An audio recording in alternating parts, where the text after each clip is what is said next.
Hey everyone, Luke Gajari here, and I have a little bit of a different video for you today. I'm not recording the typical, like I'll come on here with a fun leadership lesson or something I was thinking about or a video I saw that made me think.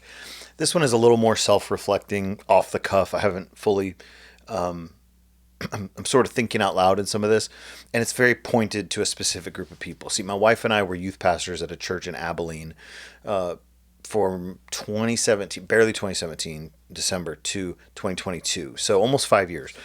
And we loved it there, had a great season ministry, and did a lot of awesome things. Had just saw the Lord do great stuff. Like had learned so much, loved it. Loved the town, loved everything. Great season of our life. But there were some things that I taught and endorsed and promoted during that season that have now come to light at a larger scale within the charismatic movement. And if you've been a part of YouTube, if you've been online, you've seen some videos drop about charismatic leaders and things. And I want to kind of qualify some of the issues. So before I get into the meat of the very small part that I played in this, I want to just address kind of a disclaimer. So Mike Winger is a very famous YouTuber who exposes a lot of issues in the charismatic movement. And there's a lot of people that do this. I've done this. You get on YouTube and you talk about something you don't like, and you share an issue with someone's doctrine, or you share an issue with the way people are doing certain things. And it's so easy just to become a self-proclaimed YouTube journalist and report on stuff. The problem is a lot of people are just saying stuff. Now, Mike does things a little differently. He does extensive research. His videos are 4, 5, sometimes 6 hours long. He did an amazing expose on Benny Hinn. And I have a love-hate relationship with Mike Winger. I don't know him personally. I've watched hours and hours of his content. I do believe he has a genuine heart, but I also think he has a chip on his shoulder against the charismatic movement. And I think while his work is excellent, his ministry is full of integrity, the way he operates is pure, there's a lot of positives. I do believe that his content is primarily geared towards dismantling the charismatic movement. There are plenty of issues within other denominations and other streams of Christianity that Mike never ever, well, I won't say never ever, that Mike very rarely addresses. If you take the proportion of doctrinal problems or scandal or infidelity that he talks about and weigh them on which ones comes from the charismatic church and which ones come from the reformed church, I mean, the scales are off the charts. He's so clearly biased against the charismatic church. That said, there are some things he says that need to be said. Well, let me say it like this. There's another thought I had. Years ago, we were touring churches to attend. My family moved. We left ministry. We started visiting other churches in our area. And I visited a church. We visited 9 churches in 3 months in our area. And I posted about each one. And I said, picture the church, little clip from the message, almost like I was a restaurant critic, right? I think I started ranking them like this one was a 9 out of 10, like just kind of having fun with it. One of the churches we actually landed at for a while, I got a message from somebody that I knew that said, it was an acquaintance, and he said something to the effect of, hey, be careful. I know this pastor and this leader. This is a dangerous thing to be a part of. And I thought, okay, I'm not, my red flags are not going up. My radar's not going up, but I'll take your note into consideration. Short time later, we started visiting and getting plugged into a different church nearby. They had some different things going on with the kids ministry. We had some friends and family going to that church, so it was just kind of an easier connection. I started going to that church and posting about it, and nobody reached out to me or shared with me anything going on with this church. But come to find out, there had been an enormous amount of scandal within this church, from structure, elders, infidelity within the staff. I mean, staff having relations with congregation members. And guess what? Nobody told me that. Why? Because it's not a charismatic church. we were plugged into a stream in a church that was different from the charismatic movement and thus didn't have a target on its back. So I'm digressing a little bit because I want to give some context that I don't jump on and respond to every failure in the church, or I don't jump on and respond to every Mike Winger video, because so many people are just witch hunting in the charismatic movement, and there are a lot of issues. There are a lot of problems that need to be talked about. But it's so quick to just jump on, point fingers, and kind of bias towards the movement that you're a part of. I take issue with that. Now, all that said, the piece that has risen to the surface recently, and where this connects to me, is the Sean Bolz controversy. Now, if you don't know Sean Bolz, he's still alive. He's a prophetic guy, so he believes in the gift of prophecy. I think it's 2 Corinthians 14 where Paul writes, I desire more than anything. I want you to speak in tongues. I want you to do all these things, but more than anything, I want you to prophesy. When talking about the gifts, and you should desire prophecy. I'm paraphrasing, but that's kind of his message. And Sean kind of embraced that teaching, and he had this amazing way of speaking that made you feel just relatable, like he was a cool uncle you were talking to. And he would teach, and before his ministry time, he would get these words of revelation about you, and he would hear God about your life and ask questions of people in the audience and say, hey, did you ever live on this street? And he would know these things, and people were going, what in the world? Like, this guy just sees stuff and knows stuff. Well, it came out around 2019 that what Sean was doing was not prophetic ministry. He was data mining from Facebook, and the rise of Facebook in 2013 gave people access to like check-ins and a lot of public information on people. So he was data mining, scraping information from people that were attending church that day or those conferences he was at, and getting the information and then sharing it under the guise of prophetic ministry. On top of that, there was an enormous amount of sexual immorality that he had with his staff in the early days of his ministry that was not addressed. Apparently, again, watch Mike Winger's 6-hour video. It's important that you watch this video if you are in the charismatic movement, if you're critical of the charismatic movement, or if you understand the idea behind cover-up culture and the things that have been happening behind the scenes. So Sean gets addressed by leaders. This gets exposed in 2019. A YouTuber, maybe it wasn't 2019. I'm losing track because I've literally watched hours on this and just been sitting on this. In fact, a former coworker of mine at the church, a staff member that was on staff with me, texted me and said, hey, can't wait to see what you have to say about this Sean Bolz situation. And I was like, yeah, I need to say something. I've just been stewing on it because I don't know. I said, but I was a huge proponent of his, and so I need to say something. So I don't even know where I'm going with this. I do know where I'm going with this, but I don't know how to get there. I loved Sean's ministry. I loved what was happening. When I heard that there were rumors that he was data mining, I didn't think much of it. I looked at it and I was like, okay, I could see how that would be a possibility, but there's not much there. Like, I haven't seen a ton of evidence that proves that. Well, now there are witnesses, named names, videos. Another video came out about somebody who took a prophetic word that Sean gave him and it was to make a movie and to invest his life savings into this movie. He lost like $173,000 in this project, moved his family, like all this stuff, because he acted on something that Sean Bolz told him in a prophecy that was actually information pulled off of this guy's Facebook. Crazy, right? So he's masquerading as a prophetic guy, but he's really using publicly available information. And again, I'm not the first, like, I'm just retelling you. I'm succinctly summarizing some of the things that Mike Winger brought up.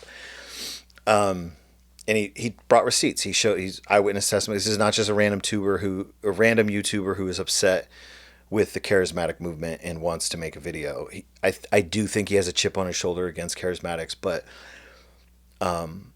this is clear that he's done the work. He's done the research. He's made the phone calls. He's reached out to leadership. And any of the leadership that is over Sean Bolz back in 2019 basically said one of two things. Either we've talked to him, he says it's not true, or hey, we have a hunch this may be happening, but there's nothing we can do. He's not in our church. He's a parachurch ministry. There's nothing we can say. So long story short, again, you need to dive into the Mike Winger stuff. Tread lightly, eat the meat, spit out the bones, understand, take everything with a grain of salt, understand where he's coming from, my opinion is where he's coming from. But I think it would be important to watch the whole video because you get the context for what was happening from somebody who has data and not just opinions, who has receipts, who has witnesses. Now, this was not really dealt with in 2019, and it has recently come back to the surface now 7 years later because the failure to act of oversight and Sean continuing after the fact. Now, when I watched this new video that came out, I just sat with it. I've been sitting on it for a couple weeks. Bethel has responded a couple of different times. There's been some rumblings, in the circles that I'm a part of. That's another story for another day. But you can see how I'm just kind of wrestling with this, right? Like, this is not my typical, I have a script and I have some bullet points and I have a note card that I can reference. I wanted this to come more from the heart because it's tough that I taught out of some of Sean's books. I taught how to hear the voice of God to our youth ministry out of Sean's books. We did a student internship the summer, I believe, of 2019. And for the curriculum, for the bulk of that internship, it was like a 6-week program. We had students at the church twice a week. And on Wednesday afternoons, we went through a leadership development curriculum. And every other week I would teach and then I would show a video. And a bulk of that curriculum was Sean Bolz stewarding the prophetic or hearing the voice of God. He had a 4-course video series that we purchased. I used the church's money and purchased his course. We had a budget for curriculum and stuff, maybe $100, and taught our students, a group, maybe 15 or so students, how to hear the voice of God, how to steward the prophetic, which are both still things I highly believe in. The church we attend right now is not. They are a spirit-filled church, but you do not see things like that happening on a Sunday morning, and so it's more rare to see the gift of prophecy, prayer of faith for healing, things like that, and I miss that. I crave the supernatural, and I crave the voice of God, and to be in a situation where I've been propagating and teaching this stuff from somebody who has been phoning it in the whole time, who's been faking it, who had sexual immorality in his life, just the list goes on and on. This guy, I'm so upset. And I had a similar set of emotions. There was a guy, what was this guy? Mike Gigliamucci in 2010. He wrote the song, Hillsong. He was a Hillsong guy, wrote the song, You're My Healer, with Hillsong. I believe you're my healer. You are all I need. I'm not going to sing it because you don't want to hear that. And I remember having friends, and I had a friend who was a pastor who was battling kidney cancer, and we had an all-night prayer. It wasn't all night. It was like 9 to midnight, but an all-night prayer session for this guy. And we had that song on repeat, and we were praying, I believe you're his healer. And, the whole thing was this guy, Mike, wrote this song with Hillsong because he was battling cancer. And he wrote this song about God being your healer and God being all you need. And I was in Bible school at the time. I was in ministry school studying to be a pastor. And Mike wrote this song about healing while having cancer. In fact, Hillsong published the song, went on tour, played the song in stadiums live in front of people, and had Mike come out and sing parts of the song with them. And on some of those nights, I think there was one moment where he actually came out wheeling an oxygen tank and had tubes in his nose, limping almost with this oxygen tank, and then coming out to sing and stand in faith that God is his healer. And turns out the whole thing was fake. He faked having cancer and wrote one of the most powerful songs about healing that I just love that song. I had a similar set of emotions with this Sean Bolz stuff, because you realize the guy's a fraud. This whole thing was a lie. This ministry, this song, this prophetic teaching was built off of fraudulent practices and immorality. And yet there's still truth wrapped up in all this. There's still a massive amount of truth in the ability to hear the voice of God, in the ability to understand that God still speaks to his people today, in the ability to embrace the gifts of the Spirit and realize these gifts did not die with the book of Acts, with the apostles of Acts. These gifts are alive and well and in use and in access for us today. The same Spirit that raised Christ Jesus from the dead lives in you as a believer. And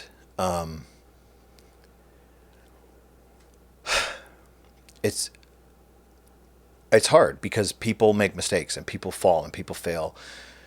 And yet within the ministry context, there's still some of what they were saying was true. Mike Iglamucci's song on healing, it's absolutely true that God is a healer. And yet Mike was a liar and a fraud. It's absolutely true that God still speaks today. And yet Sean has built a ministry on fraud and data mining.